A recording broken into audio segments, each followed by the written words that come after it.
ہم شروع کرتے ہیں حمزہ ساکنہ سے.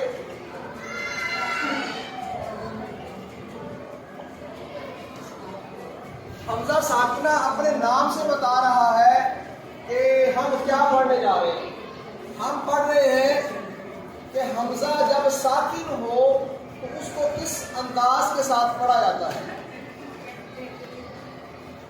سب سے پہلے ہم یہ کلیئر کر لیں کہ حمزہ 4 شکلوں میں ہوتا ہے. کبھی تو حمزہ اپنی اوریجنل شکل میں ہوتا ہے, کبھی حمزہ الف کی شکل میں ہوتا ہے, کبھی حمزہ واو کی شکل میں ہوتا ہے, اور کبھی حمزہ یا کی شکل میں ہوتا ہے. حمزہ کسی بھی شکل میں ہو وہ حمزہ ہی ہوتا ہے. ایک بات.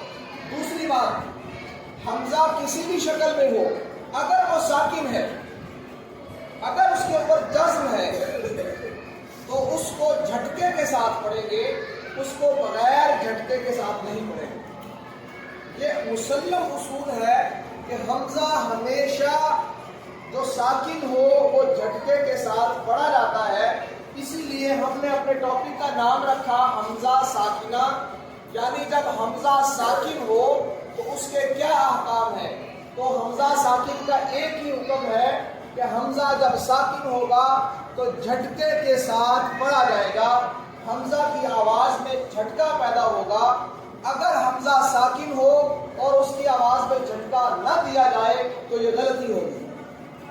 یہ صرف اس لیے ہے کہ جب حمزہ ساکن نہ ہو تو تب جھٹکا بھی نہیں ہوگا. مثال کے طور پر ہم پڑھتے ہیں قرآن پاک میں کہ لفظ استعمال ہوتا ہے یعلمون. اب عین ساکن ہے تو یہ کنسیپٹ کلیئر کر رہا ہے کہ ہر ساکن حرف کو جھٹکا نہیں دینا, جھٹکا صرف حمزہ کو دینا ہے. کیونکہ یہاں پر حمزہ نہیں ہے لہذا ساکن تو ہے لیکن جھٹکا نہیں دے گے.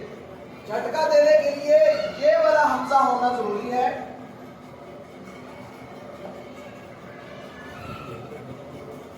اب یہ دیکھیے یا کے بعد حمزہ ہے اور حمزہ ساکن ہے, لہذا وہ حمزہ ساکنہ والا اصول یہاں پر اپلائی ہوگا. اب ہم صرف یعلمون نہیں پڑھیں گے بلکہ یعلمون. جی یہاں تک کلیئر ہو گیا. اب آگے مثال لے لیتے ہیں. ہمارے پاس لفظ ہے مأکول. اب میم کے بعد حمزہ ہے. اب بچے آپ سے سوال کریں گے میڈم حمزہ نہیں الف ہے. بچے آپ سے سوال کریں گے یہاں تو حمزہ ہے ہی نہیں, یہاں تو الف لکھا ہوا ہے, آپ کہہ رہے ہیں حمزہ ہے. بچوں کو آپ سیٹسفائی کریں گے کہ حمزہ کتنی شکلوں کا ہوتا ہے. حمزہ کی 4 شکلیں ہوتی ہیں. حمزہ کی اپنی شکل, حمزہ بشکل الف, حمزہ بشکل واو, حمزہ بشکل یا.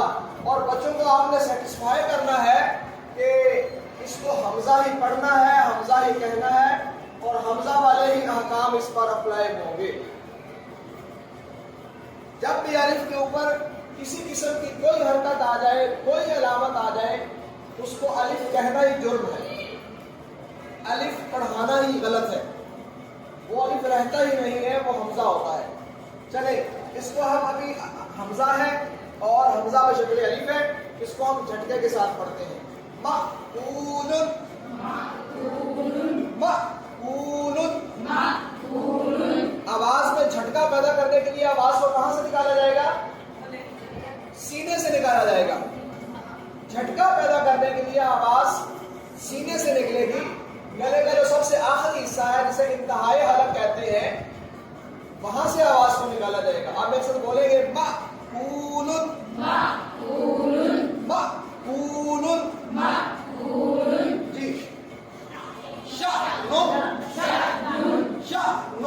شأن بئس بئس بئس بئس جئت جئت جئت جئت. يعلمون يعلمون يعلمون يعلمون يعلمون